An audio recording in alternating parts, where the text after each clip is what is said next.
I'm Nate Eaton, and I am chatting with Suzanne Freeman. She had quite a bit of association with Chad Daybell several years ago, and she joins me now via Skype. Suzanne, can you take me back to when you met Chad and what type of associations you had with him? Yes. Chad is or was my publisher for 3 books that I wrote with one near-death experience I had. How I met him was through a writer that I told her my experience, and I just felt my story needs to be told. And so she knew a few publishers because she's a published author, and she contacted Chad and told a little bit about my story, not much, and Chad was very interested, and he came to meet me and decided to publish the book. And that was 16 years ago. 16 years ago. So he was still living in Springville at the time. Right. And he was running his own publishing company. Just barely started. I think I was one of his first publishers to publish. Okay, so you guys, did you write the book together, or did you write it and he basically put it out? So the lady wrote it, and she was my ghost author. Her name's on the book too, okay. And 2 of them. And then Chad just kind of edited it and chose the cover and did all that. What was he like back then working together on this book? It was interesting. He was very humble. In fact, when we were writing the first book, he called me up one day and says, do you think possibly it would be okay? Do you think maybe we could put a subtitle on the book?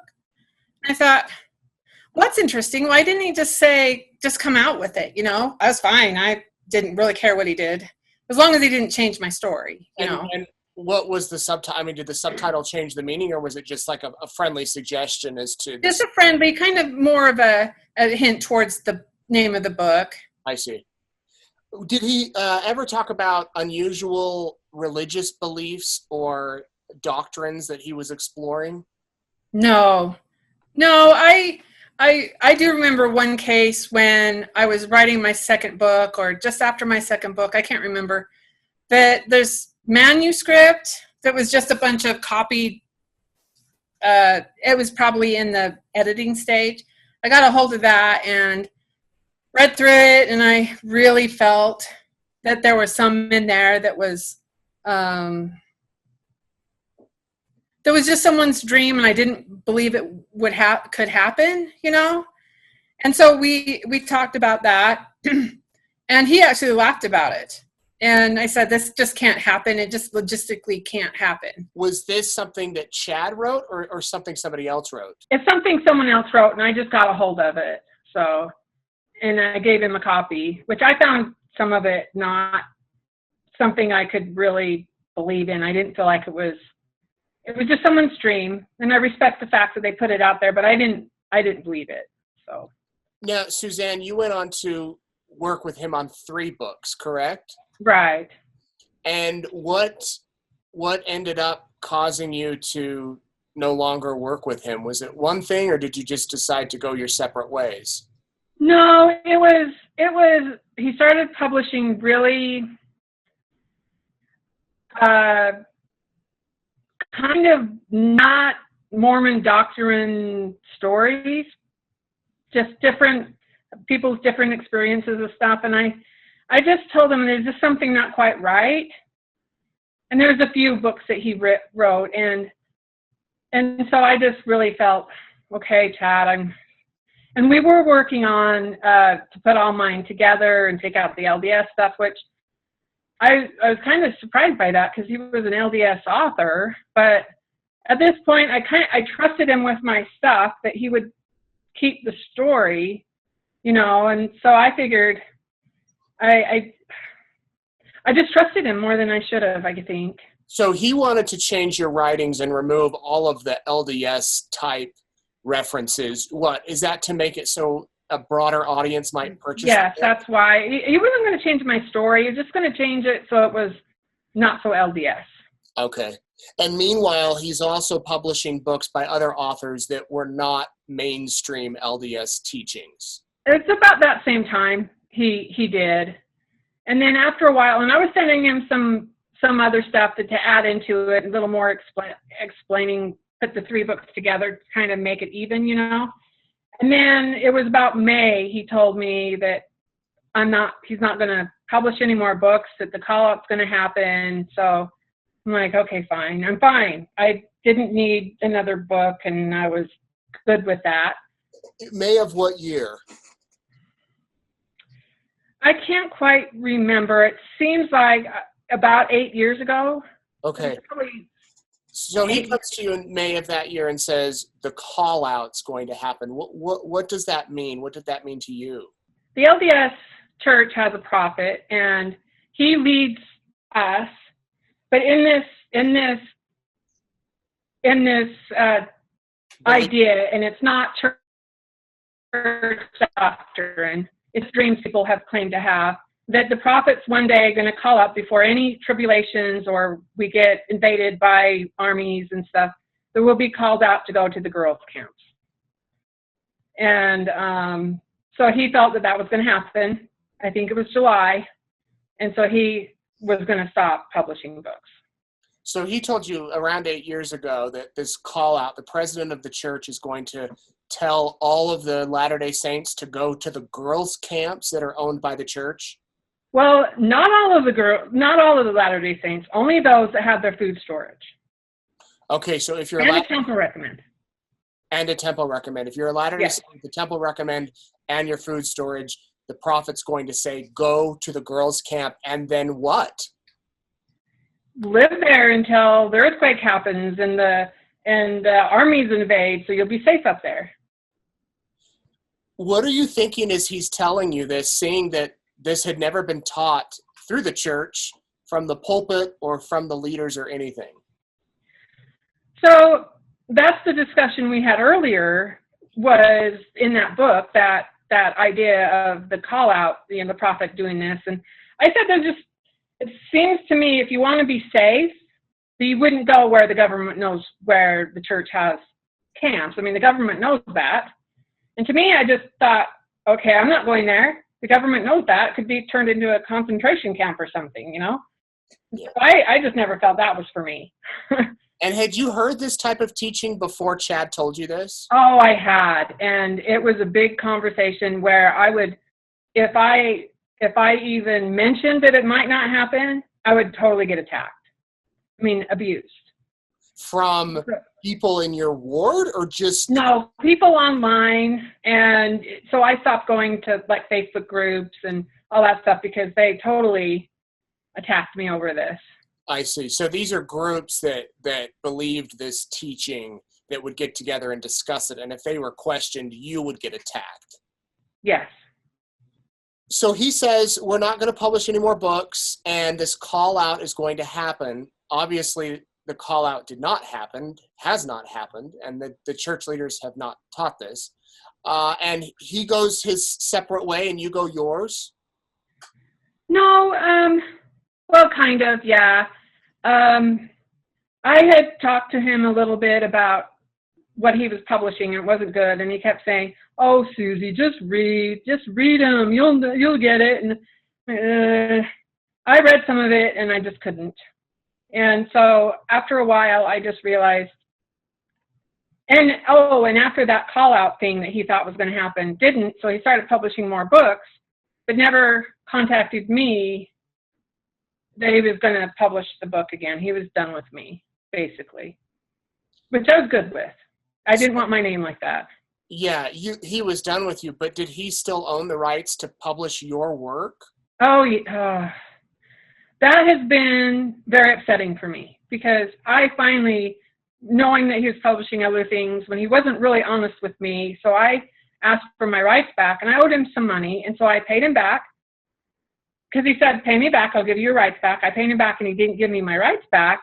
So I actually went to an attorney, and he read through the contract, and he says, I have never seen a publisher's contract this one-sided.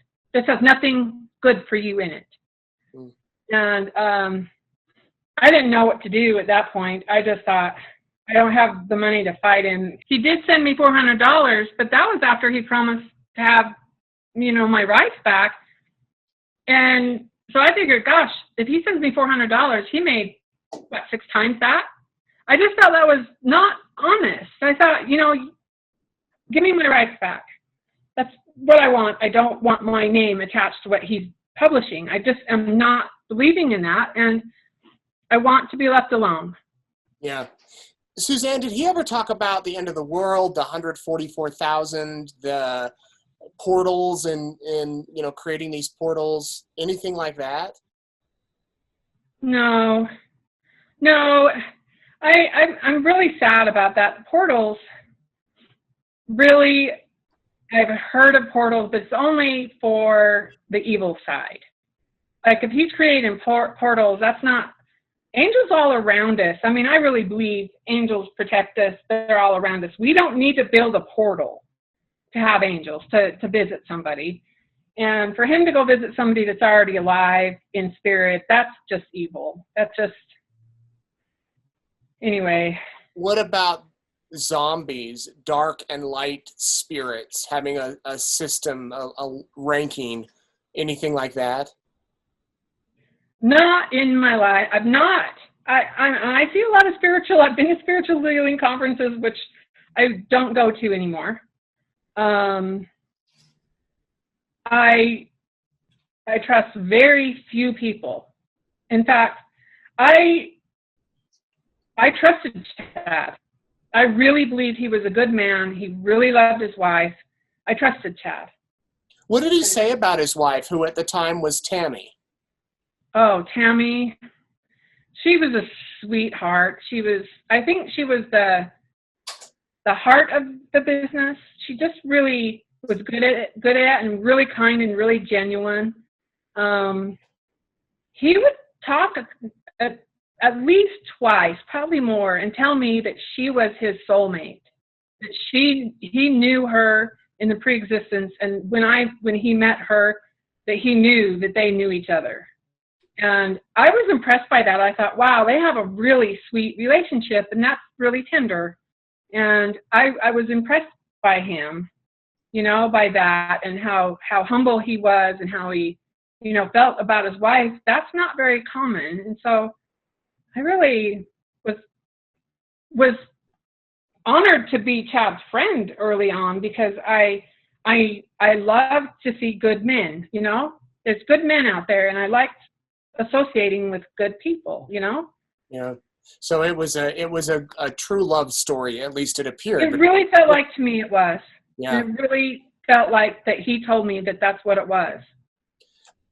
You guys separate. Did you keep in touch? Have you kept in touch over the years, seen him at different conferences, or have you kind of distanced yourself and then this news? Oh, I distanced myself. I just could not be around there. I did not want my name associated to that. I wouldn't go to the spiritual healing conferences. Very few people I know are genuinely spiritually wanting to help people. Others just want to make money. Yeah. What did you think all these years later when you see the news that he and Lori Vallow, who I'm sure you had never heard of, are in the news at the center of this missing children investigation, and that his Tammy has died, Tammy Daybell? So I saw that Tammy had passed away, and I wish I could get the Facebook post he made, because it was really strange. All I can say is I felt like, did she have a long, drawn-out death or something? Because the way he said, like, my wife died suddenly in her sleep, and it was very, I don't know, poorly written, and he's an author, and it felt cold. I don't know how to describe it. But I thought, wow, I didn't hear that she was sick. But the way to me, what I picked up on what the Facebook post was that she was sick and died. And I thought, wow, that's really weird. How sad. But I was so busy. I just didn't take the time to find out where the funeral was. People were going to be there that I'm not sure I wanted to see. I felt I could be there in spirit. Tammy would know. Yeah. So then you find out later, several months, I believe, that the kids are missing and he's at the center of this. What was your thought when you learned that? What I first heard was that Chad went to Hawaii and found a widow there and got married. And I thought, God, Chad really loved his wife. Why would he marry that soon? That just doesn't make any sense. Just, she's not even born cold in the grave. Why would he remarry that fast? Like, just knowing the love story that I thought I knew, that just didn't seem like the Chad I knew. So I thought it was just plain old gossip, honestly. So. Oh, wow. So you thought, nah, he really didn't get married to her. And no, I didn't. I couldn't believe it. I just couldn't believe it. And then the next thing you learned, was it that the kids were missing? Yes. And oh my gosh, I thought, why would a man want to marry a woman that didn't know where her children was? There's only one reason, but we're not going to go there. But I just couldn't believe it. I'm so ashamed. I think that's the word. I'm ashamed. Embarrassed, disgusted. Is there any other words? But I can't wrap my head around the fact that he could be the person that they're claiming him to be. I believe it. I mean, in emails, there's no lying that he's saying people are zombies. But I think he turned into a zombie. If people turn into zombies, Chad turned into a zombie, personally. And it's not the Chad that you knew 8 years ago? Oh, absolutely not. No, he was only publishing LDS stuff. He was straight-laced LDS. And another thing, I don't know, he never mentioned spiritual experiences he had. He says, oh, I've had a few. But he never mentioned that he had an NDE, never. But we had a lot of conversations. I would think that might come up because having an NDE myself, people come to me and tell me their stories. I love their stories, but he never once told me. An NDE being a near-death experience. Right, yeah. He never told you about his? No, never. He only said he had some sacred experiences of his own. And I respected that. If he didn't want to tell me, I wasn't going to pry. But usually, in my experience, that if you had a near-death experience, people want to share it because it's like they can't share it just to anybody. And I would totally be understanding. And he's my publisher. I was kind of almost hurt by the fact he never kind of shared it to me because I knew him years and years, and he never shared that.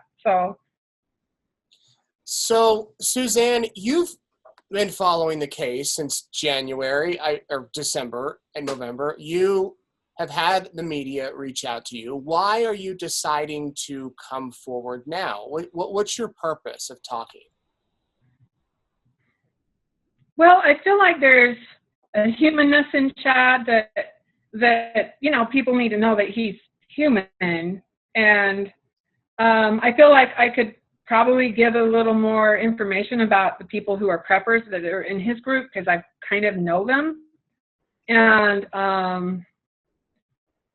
I just felt like when I saw the interviews that, wait a minute, they don't really know what Chad's doing. They don't really know Chad before. They don't really know what I know.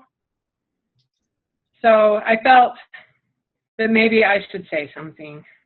And when we spoke the other day on the phone, you mentioned that you also want to, I believe you said that you also want to talk to the people that are still following Chad and these beliefs that are not mainstream Latter-day Saint. Yeah. What do you say to those people that, are talking about portals and different probations and things like that? So my belief is this, is Christ died for us. He died for our sins. And multiple mortalities or probations or whatever you want to call it denies the Christ of what he did. Christ, what he did for us why would a loving God and Jesus Christ want us to come back and live our lives over and over? For me, my life has been hard, and I wouldn't want to do this again. And I love Jesus with all my heart, and I just feel it's denying the Savior. What do you say to Chad if he's watching? Chad,